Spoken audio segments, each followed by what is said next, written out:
Long stretch pass, springing Svechnikov, and Svechnikov was taken off of his skates by Riley, and the fans want a penalty, nothing provided. And now the Islanders coming back the other way, working it in. Kochetkov with a save, and an even bigger save, and then a shot from inside the blue line, and they'll score. As Aho for the Hurricanes will take the draw, and it's one back. Orlov's able to chop it to Chatfield. He's cycling with it. An opportunity for Orlov out in front. Sorokin makes a save. Chip through, they'll score! Jarvis and Teravainen with some net front. And the Canes kept playing, and we're tied at 1. Matt Barzal wheeling through the middle of the rink. They'll exchange it with Lee, back for Dobson, and it'll get past Kochetkov. The Canes netminder got a piece, and it rolled over and crossed the goal line, and the Islanders have a 3-1 lead. Jarvis will line up against J.G. Pajot. You have to be alert against this Islander penalty-killing team, though. Holmstrom has 5 shorthanded goals. Now Svechnikov in the bumper position. Bunny gets across.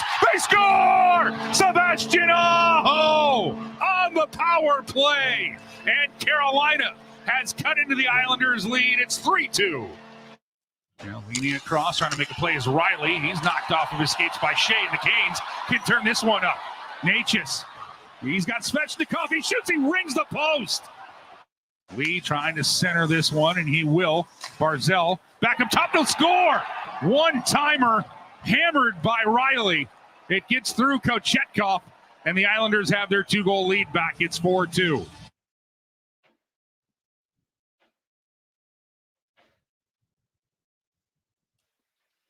Natchez will kick it to himself. He's got some room. Natchez behind the net. A little too far for the wrap. Dropped it back. Slavin. He scores! Ring the bell. Carolina within a goal. And the Islanders failed to get it in deep. Good play by Burns. Kotkaniemi with some speed. Drop back. Svechnikov out in front. Sorokin makes the first save on Natchez. Still loose. They score! But it's waved off. Are they saying he directed that in with his hand? Look, we're going to need an explanation here to know if this is a standard review or a coach's challenge. Did he direct it with his hand? I couldn't tell. Let's wait for the announcement. The video review, the call on the ice stand. We got no goal due to a distinct kicking motion. Now Barzal with it for the Islanders. He looks like he's got plenty of energy, does the Islanders' Matt Barzal through the neutral zone. Laid off for Horvat. Now back Dobson, side of the net. Lee puts a shot through and he'll score. Rolls to the far post, beating Kochetkov and the Islanders. 2-goal lead now. Little chance for Nason, and he scores! The self-assist for Steph Nason, and the Canes power play clicks. It's 5-4. Canes down a goal. Stahl wins it clean. Back to Burns. Burns tries to get it to the slot. Tied up by Palmieri. 1 second left. Pajot sends it the length of the ice. And that's how this one will end. The Islanders get a 5-4 win. Yeah, they get a 5-4 win. Welcome to the Canes Corner podcast. I am Adam Gold. Thank you very much for spending some time with us on what will be the final 2023 edition of the Canes Corner podcast. I am off next week, and I can't do the podcast from where I'm going, so I apologize in advance. But you need a break, and I don't know, maybe I need a break. Oh, we don't, but it's just going to happen anyway. We're brought to you by the Aluminum Company of North Carolina. If it's for the exterior of your home, you can find it at the Aluminum Company of North Carolina on Hamlin Road in Durham. So if you need siding or roofing or windows or entry doors or storm doors or gutter helmets, best place in the world to call. Now, if you're in Adelaide, you can't call the Aluminum. Well, you can. It's a toll-free number. But they do not service Adelaide. They don't service Perth. They don't service Dublin, Ireland. But they do service the Triangle better than anybody else. AluminumCompany.com. Frustrating way to go into the holiday, right? I mean, Carolina scored 4 goals. The Hurricanes are supposed to win when they score 4 goals. But we've said that before. Heck, we said it in a game against the Islanders. So big picture here, And just to boil it down to one thing, the difference in the game was goaltending. Now, I'm not going to be overly harsh on Pyotr Kochetkov because we just did watch 5 great performances in a row to varying degrees, but that Pyotr Kochetkov, plenty good. That Pyotr Kochetkov, plenty good. Tonight's Pyotr Kochetkov, not even close. So I will say this because I'm not going to hot take this up. I said what I said weeks ago. If the Hurricanes want to make the playoffs, they have to trade for a goalie. I didn't back off that even after 2, 3, 4, 5 great performances. Pyotr Kochetkov cannot do it on his own. He can't bridge the gap until Frederik Andersen's return, assuming, on top of that, even if Frederik comes back, on what planet is he physically reliable? So, I will reiterate. If the Hurricanes want to make the playoffs, they have to acquire a goaltender.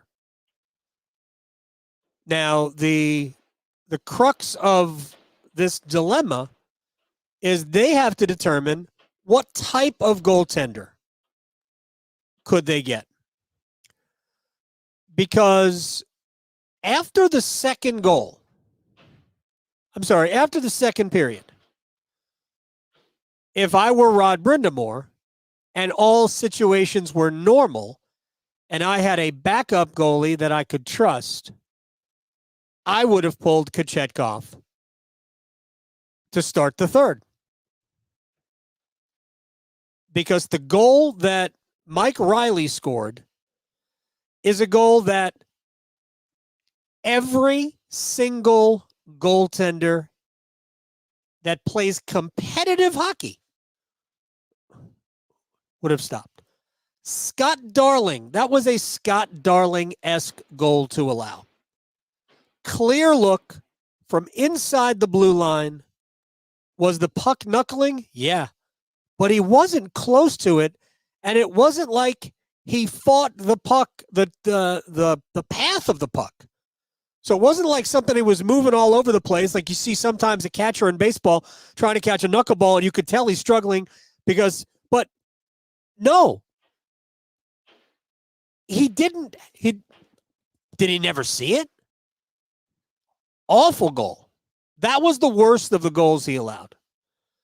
The Bo Horvat goal off the pad and in the first period. Of the 3 bad goals, that was the least of the bad goals. It was bad, but he did get a pad to it. It just fluttered over his pad and in. Shouldn't have. You got to make that save. But the Mike Riley goal was the bad goal. Really bad goal. The Anders Lee goal that made it 5-3 was also a bad goal. It's very possible that he was screened by Jaccob Slavin, who went down to try to stop the shot.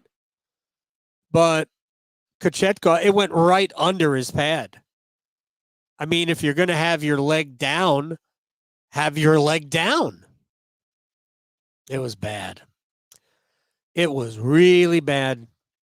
And again, played 5 great games. So they at least need somebody that they can rely on. Aaron Dell ain't it. Yaro Halak wasn't it. I don't know what they're going to do, to be honest. It's not as many goaltenders as you think out there because there's about 8 teams that desperately need a goalie. So I don't know what Carolina's going to do. I really don't. But it does seem like most of the good teams have maybe 2 good goalies. And the Islanders are sitting over there with Semyon Varlamov on the bench behind Sorokin. He plays enough, but he ain't going to play in the playoffs. It's Ilya Sorokin's job. The Hurricanes would win a Stanley Cup with Semyon Varlamov in it. They're favorites right now, where they are in the standings. I know it seems so simple to say it, and there's no way to prove it. I think the Hurricanes, if they really had faith in their goalie, and they could say what they want, if they really had faith in their goalie, then they'd be a better team. But again, easy for me to say, impossible to prove, but I firmly believe that they are a quality goaltender away from being back among the favorites to win the Stanley Cup. And it's not because Kochetkov can't be good. We've seen it. This was a weird game in that he was partly good. He made some really good saves tonight on the first goal, which we're going to talk about in a second. He made 2 great saves on the first goal, and that goal was just unlucky because it went in off of Brent Burns, which, frankly, appropriate. That was an own goal. So he was unlucky on the first one. Second one, it's a great shot, and he was screened on the Brock Nelson goal. But goals 3, 4, and 5 can't go. I mean, the Hurricanes just aren't playing well enough to overcome. And it's not like the Hurricanes aren't playing well. Today was not a great game. It was a fun game. And Carolina certainly generated enough offense to win. And not just 4 goals, could have had more. But they generated enough to win the game. But you can't overcome bad goaltending. You just can't. And the Hurricanes are allowing in too many terrible goals. I mean, that hasn't, again, for 5 games. And I said it during the Vegas game, I'm going to pretend that the goal that made it 6-2 didn't happen. And it was deflected. Still should have been stopped. But honestly, he played very well in the game in Pittsburgh. So Kochetkov didn't play like that goal was bothering him, right? So he played very well in Pittsburgh. He only allowed the 1. He and Alex Nedeljkovic had a goaltending battle. Ned was also great. But I have no problem with the way Kochetkov played in Pittsburgh. Played 5 really good to great games in a row. But he can't do it. He can't do it on his own. And you can't wait for Freddie because it's going to be too late. Freddie's not coming back till, beginning of February at the earliest. So I just don't know what you're waiting for. So I have some thoughts. I don't want to spend the rest of 2023 here. But again, just to reiterate, we will not be doing a podcast after the games in Nashville, home against Montreal, and in Toronto. I'll be back after the game, on the 2nd? And I think the game on the 5th is at Madison Square Garden. They're on the road for those 3 games. Toronto, I forget who they're playing after Toronto. I'll get it. And then at Madison Square Garden against the Rangers. And I'll be back for those 2. So if you just bear with me 1 second. At the Rangers and then at the Capitals. So that's where it is. January 2nd at the Rangers, January 5th at the Capitals. But I'll be back for the game against the Rangers on the 2nd. All right, so let's get to a couple of things here, and then we'll do 3 stars of the pre-holiday schedule, and maybe we'll do a little naughty nice. I said I was only going to take questions about naughty and nice. We're not saying this. We're not saying what do you think they have to do here? We're going to cover probably all those things anyway. So quickly on the game tonight, and for me, man, this was probably the toughest night that Brent Burns had in a Hurricanes uniform. And the odd thing is that I thought in Pittsburgh, he was his best defensively. To me, he was one of my 3 stars. I think I had him as the 3rd star of the game, and he had no points. You could probably count on no hands how many times Brent Burns has been a star of the game without hitting the score sheet. He was that good defensively. But boy, was he bad tonight. completely culpable on the first goal, the giveaway, and then he's at the side of the goal and it banks off of him and in. And this is like, just to bring it back to Christmas, if it was It's a Wonderful Life, he would probably wish that, the Hurricanes might have won this game had I not even been born. Funny? Huh? Ha-ha. Come on, credit me with a little, Jimmy Stewart humor here. And then he gives the puck away on the Mike Riley goal. Worst goal of the night.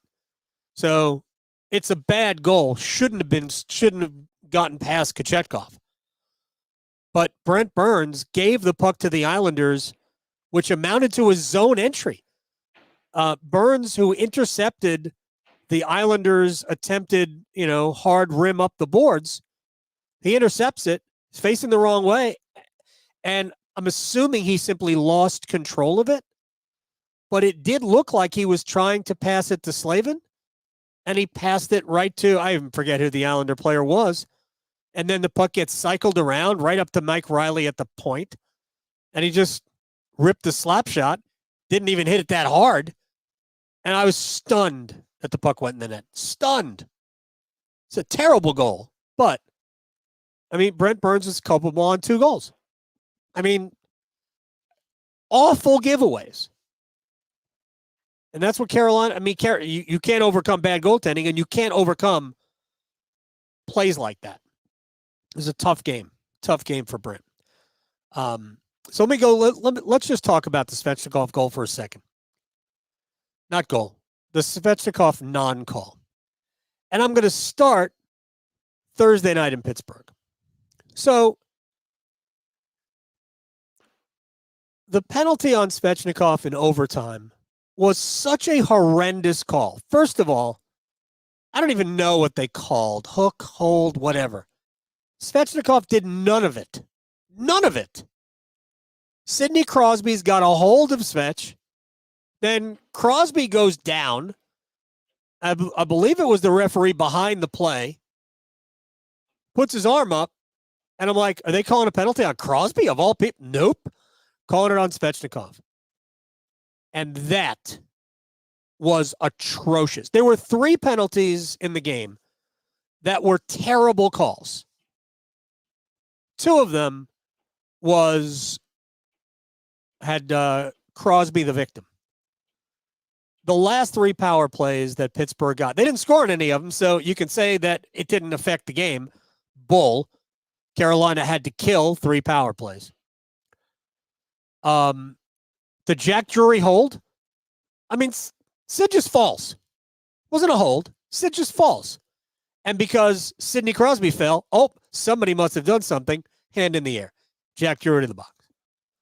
The Brett Pesce roughing or whatever on, was it Jake Gensel? Who cares? That's a terrible call. Moving on. The overtime call. The fact that they killed it off, and Kochetkov was great on that, is just a miracle. And then you lose in a shootout. But it was just a terrible, terrible call. They got the wrong offender in that. Crosby should have gone, if anybody was going to go. But I would argue nobody goes. Anyway, fast forward to today. Svechnikov gets the puck just inside the blue line offensively. He's coming in against, I think it might have been Riley. Anyway, he makes a diving attempt to knock the puck away from Svechnikov. He actually hits Svech's legs, and then his stick misses the puck and takes him out. And somehow that's not called tripping.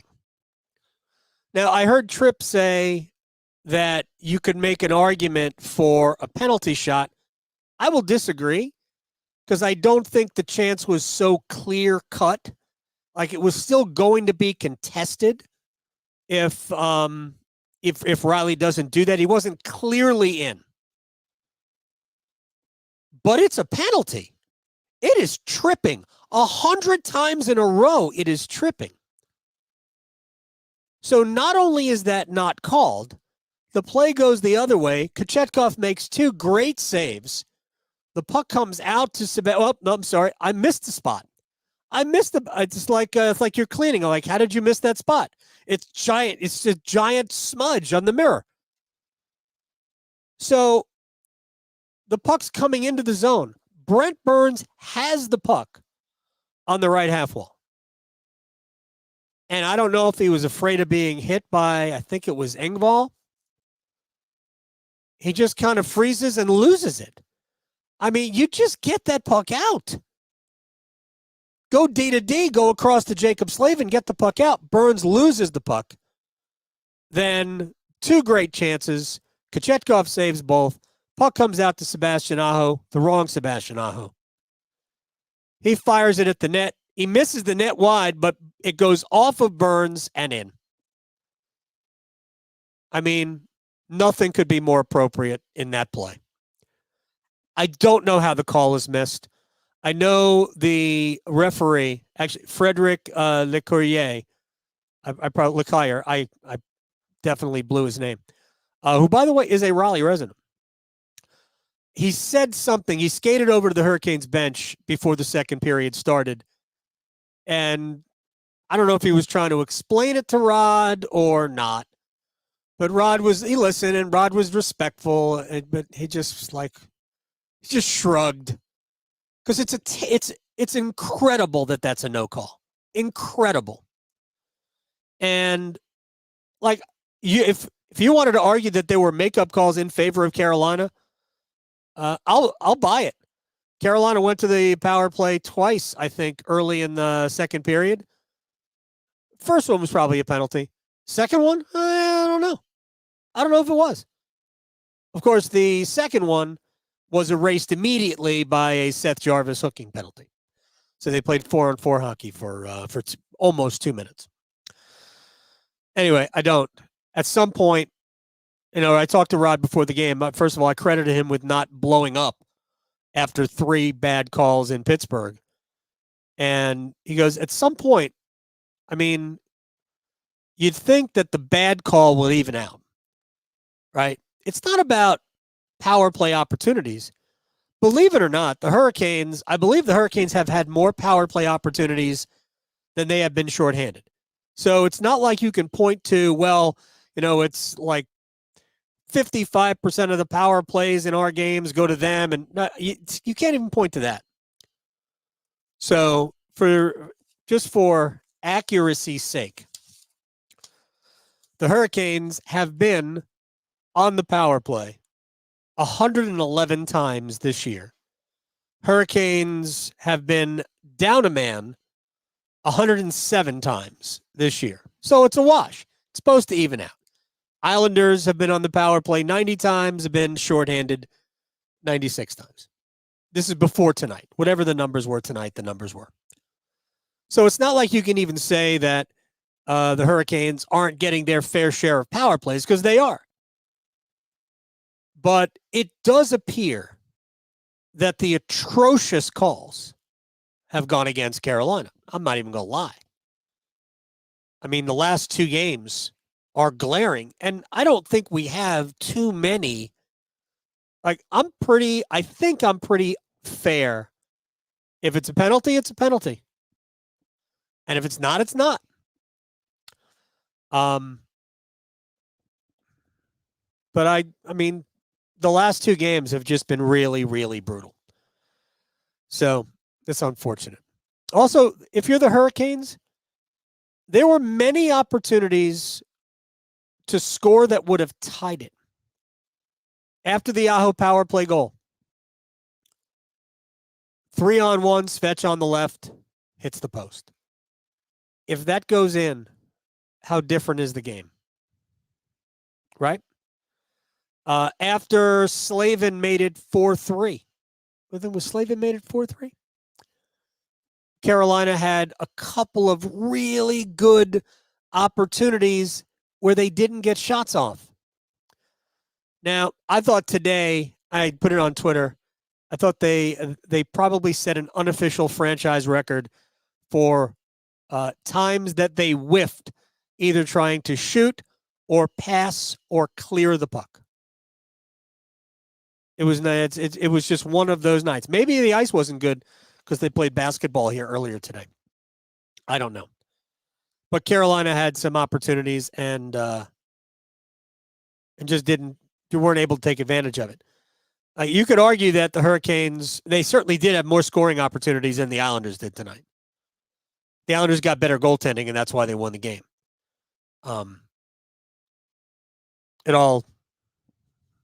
It pretty much boils down to that, doesn't it? All right, I said I would give you my 3 stars of the game, and then I have some thoughts about 3 stars, not of the game, of the first, the pre-holiday season. And there are there are some honorable mentions here. I'll give you an honorable mention of Jack Drury, who I think has played very well. Give you an honorable mention of Teuvo Teravainen. Give you an honorable mention of Jaccob Slavin, Brady Shea. Now, there's a lot of guys who played well. But here are my 3 stars for the pre-holiday season. 3rd star, Steph Nason. He doesn't lead the team in goals, doesn't lead the team in points, doesn't lead the team in time on ice, not necessarily a great defensive player. But for the most part, Steph is incredibly consistent. You know where he's going to be. He provides Carolina with something that they desperately need, and that is somebody who is comfortable playing right in front of the goalie. So he's my 3rd star. He did score tonight. He did try some French pastry, the old Al McGuire statement. He tried something fancy in the 3rd period on the power play, and it was denied. The pass across behind his back through the legs was denied, but the puck came right back to him, and his 10th goal of the season made it 5-4. There was still plenty of time, still 9 minutes, 17 seconds left. Carolina just couldn't get the equalizer. So Nason is my 3rd star. My 2nd star is Jalen Chatfield. I said after last season, aside from Aho and Jordan Stahl, that Jalen Chatfield should have been a priority signing then. I don't know what the price tag is going to be on Jalen Chatfield. But Chatfield's good enough to play 20-plus minutes a night. He's got offensive upside. He is an incredible skater. He is a solid human being. And he's young. That guy has to be signed. Now, I don't know what it's going to cost now. I don't. But Jalen Chatfield's, I think, had a great first half. And how many nights in a row was he a healthy extra? As Rod was trying to make Tony DeAngelo and his offense the thing. And it was okay. But it wasn't good enough. And he couldn't play with Dmitry Orlov. So that was never going to work. Chatfield's my 2nd star. And the 1st star for me of the pre-holiday season, even though the numbers might not jump out at you, Seth Jarvis. He is an all situations player. He is fearless. He will throw his body around. There's still another level for him, even this year, to get to. And I hope he does. But to me, he has been arguably Carolina's best player in the first half of the season. So, to me, Jarvis is Carolina's 1st star. So those are my 3 stars of the first 35 games, the pre-holiday games. Now, who has more to give? Virtually everyone has more to give. And you'll notice I didn't mention Sebastian Aho in my honorable mention. And he leads Carolina in points. He leads Carolina. He's tied for the lead in goals, right? So let's get the points. Sebastian Aho had a goal tonight, no assists, right?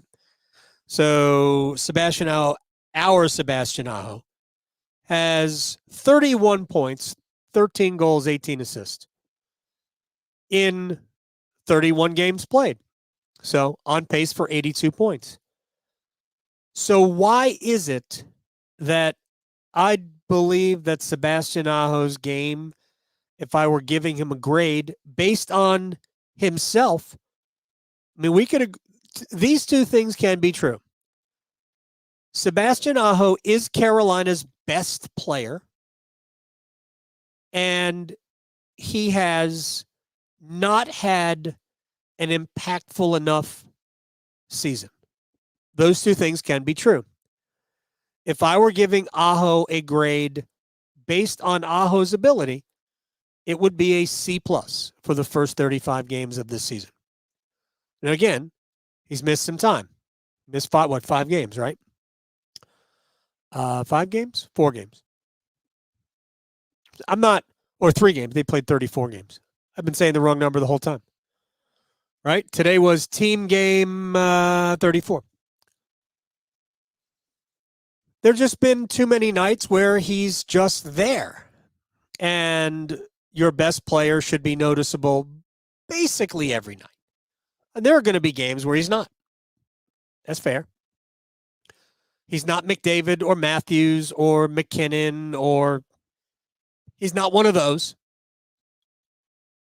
But in the next tier of great player, he's there. So Matthew Barzal, right? I've seen the Islanders a handful of times this year. Saw him all 3 times the Hurricanes played, and I've seen him a few other times. Matt Barzal is always noticeable. Always. That's what we want Sebastian Aho to. The team needs Sebastian Aho to be a headache for the opposition every night. Every night. So when I say virtually everybody has more to give, I mean it. All right. This is going to sound overly harsh, and I do not mean it to be that way. Dmitry Orlov and Michael Bunting were wastes for this team. Not that each player isn't good. If you told me that Dmitry Orlov was making $3.5 million a year, I'd be like, yeah, that's okay. It's pretty good third pair left defenseman. Dangerous shot, blah, blah, blah. Can help out on the power play a little bit. Michael Bunting, yeah, good, solid, feisty third line winger. Making what, $4.5 million or whatever he makes. They're wastes. Michael Bunting isn't playing the way Carolina thought he was going to play. Again, we can look at points and go, wow, he's been good. Nah, man. I don't think he's been that good. He's certainly been a mess defensively. So, I'll say it this way. Who would you rather have, Michael Bunting or Nino Niederreiter? I'll move on. And Dmitry Orlov is not worth $7.75 million a year. Just isn't. This year and next year. If Jim Rutherford were in charge of this team, he is now in charge of Vancouver. If Rutherford were in charge of this team, I think he would explore trades for both players. Because neither of them have made Carolina better. Now, maybe Bunting in the next part of the season will. And maybe Orlov in the next part of the season will. But they haven't to this point. And in fact, the struggles early in the season weren't only about Orlov. I thought a lot of it was about his partner. And I keep saying this. If Tony D'Angelo were listening to this podcast, and for all I know he is, Tony would know how much I respect his game and like him personally. He was not the guy to play with Orlov. Tony's doing his own thing offensively, and that was never going to work with Orlov. I said it from the beginning of the season. It's got to be Chatfield. I get wanting to have Tony D on the ice. Heck, I would have liked to have seen Tony play with Chatfield. Let Chatfield play his offside. And Tony could go all over the place offensively, and Jalen's got his back. But Orlov was, to me, a waste of $7.75 million. If you could find a team that wants Dmitry Orlov and they have a goalie they could give you, I would make that trade 1 billion times in a row. 1 billion. Heck, I might consider trading Orlov to Edmonton for Jack Campbell today. Campbell can't be that bad, can he? Anyway. It's it was exciting when the Hurricanes went all in on free agency, but I don't think either player has really helped them. And finally, you want to make the playoffs? You need a goalie. You need a goalie. And it gets me to the final question that I will ask. And it's a rhetorical question because I will answer it. Do you have faith that, and this is all based on past history, do you have faith that the decision makers here will be able to go out and successfully acquire a goaltender who can really help? And here's why I don't have faith that they will do it. Is because, for the most part, these are the types of trades that Carolina's front office has made. All right, we desperately need a defenseman because Dougie Hamilton and Brett Pesce are hurt. We'll give you a first-round pick for Brady Shea. Rangers, Shea was on a third pair. Rangers were trying to unload his contract. Brady Shea was not that good then. Has blossomed here. The Brady Shea that the Hurricanes acquired wasn't nearly as good as the Brady Shea that is currently on the Hurricanes. So he's a guy who elevated when he got here. It was an awesome deal. As it turned out, an awesome deal. It was really born out of desperation. I don't know, maybe they can do that again. The Vincent Trocheck, Florida's just trying to unload his salary. And he came here, and I thought Trocheck was a very good player. I never looked at him as being a guy who was going to be, on a Stanley Cup champion. I didn't look at him as a second-line center. I could be wrong. He's playing decently, I think, for the Rangers. Anyway, but they took advantage of a Florida team who was just looking to unload. Florida was not a playoff team at that point. Took advantage of a Florida team that was trying to unload a salary. Hurricanes are going to have to find a situation like that. The problem is, I think the front office, if they don't win every deal, they won't make it.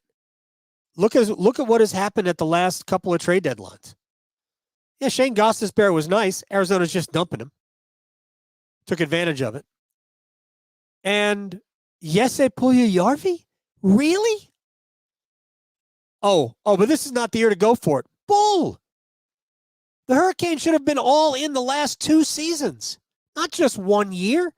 Should have been all in 2 seasons ago. In the stupid pandemic year. No, I'm sorry. That was the Metro year. They should have been all in the stupid pandemic year, where they traded Hayden Fleury for Yanni Hakanpää. That was the only trade they made. And then 2 years ago, they acquire Max Domi, who had 1 game. Game 7 against the Bruins. That was the game. I mean, stop trying to, beat the market. Stop trying to outwit the system and go about the business of making your hockey team better. This is a team that has a chance to win a Stanley Cup, we thought. Now, they're clearly not playing well enough right now to even pretend that they have a chance to win a Stanley Cup based on the way they're playing. But the bones of that team are here. They just need polishing. They need somebody to do a forensics on it and go, all right, well, this isn't working. This isn't working. Let's fix it. That's why I said that Jim Rutherford would fix it. And I will simply point to this. Carolina had been dying for a puck-moving defenseman. Now, I don't think it was it was like immediate. Sandis Ozolinsh, man, oh, what a player. Great skater, offensive guy. He wasn't a good enough player. He certainly was a great scorer, great offensive player, smooth skater, fun to watch. But he wasn't helping you win. And Rutherford recognized that, you know what? Let's get rid of him. And they brought in Hedeken and Adams, and that was enough, right? So that was in 2002. Brett Hedeken and Kevin Adams come from Florida. Sandis Ozolinsh goes to Florida. Best player, skill-wise, was Sandis Ozolinsh. Carolina won the trade by 1 billion miles because Brett Hedeken was an outstanding, solid, good skating defenseman, and Kevin Adams was one of those players, like a Jordan Martinook, that just helps you get better. Rutherford realized, this isn't what we need. He's not working out. And he did it right before in the year before we shut down, in 2000, at the trade deadline. He realized, Danny Markov. We thought Danny Markov would be great. Not working out. Traded Markov to Philadelphia for Justin Williams. Recognized that a certain player wasn't fitting in, wasn't helping the team the way they thought he would help the team. And they moved him on. Somebody had a need, moved him on, and brought in something else. I don't have the faith that they'll do that. But they need a goalie. I think they need somebody who they can actually use, not just somebody to sit on the bench and play occasionally. I think they need a goalie. Are they going to go out and get one? So, anyway, with all of that said, notice if you were asking me questions that were not naughty or nice or giving me your 3 stars. By the way, I saw a bunch of similar stars. So somebody mentioned Drury. So somebody mentioned Teravainen. I did not make them one of my 3 stars, but I'm not going to say that you're wrong. So, with all of the problems, all of the issues, we sit here basically 24 hours before the sleigh leaves the North Pole. And the Hurricanes are 1 point out of a playoff spot. So, spend the next few days enjoying your family, enjoying some downtime, eating things you probably shouldn't eat, watching too much horrible football. Speaking of horrible football, actually, it wasn't horrible. Liverpool-Arsenal was entertaining today. And I think both sides felt like they should have scored a goal that they didn't score. Gabriel Martinelli in the first half, Trent Alexander-Arnold in the second, but 1-1, fair result. Anyway, just an aside. But just enjoy yourself, right? Be happy for the people around you. Be happy that this is a hockey team that we're bummed about, and they're 1 point out of a playoff spot with 48 games to play. So there's a lot of teams out there that are out of it. Carolina's certainly not out of it. They have issues they got to work through, but they ain't out of it. With that said, we are done for 2023. I'll see you on the 2nd after the Rangers game. Hit the like, the subscribe, give us a rating. follow us. All of these options are there for you, whether it's live on YouTube, like we do after every Hurricanes game, except for the next 3, or if you're just listening wherever you get your podcast.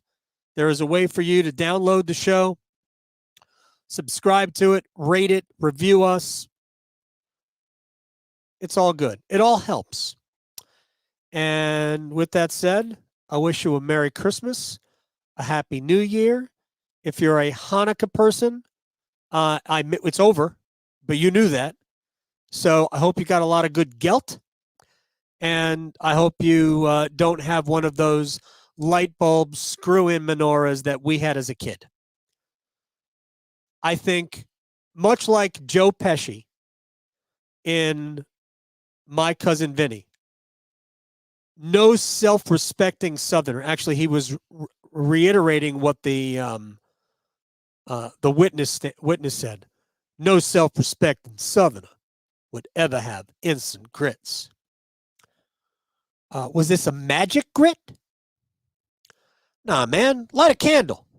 Light a candle on your menorah. Next year. Don't do the screw-in stuff. Go out, get yourself some Hanukkah candles, and light them. Tips. I'm also a natural Christmas tree guy.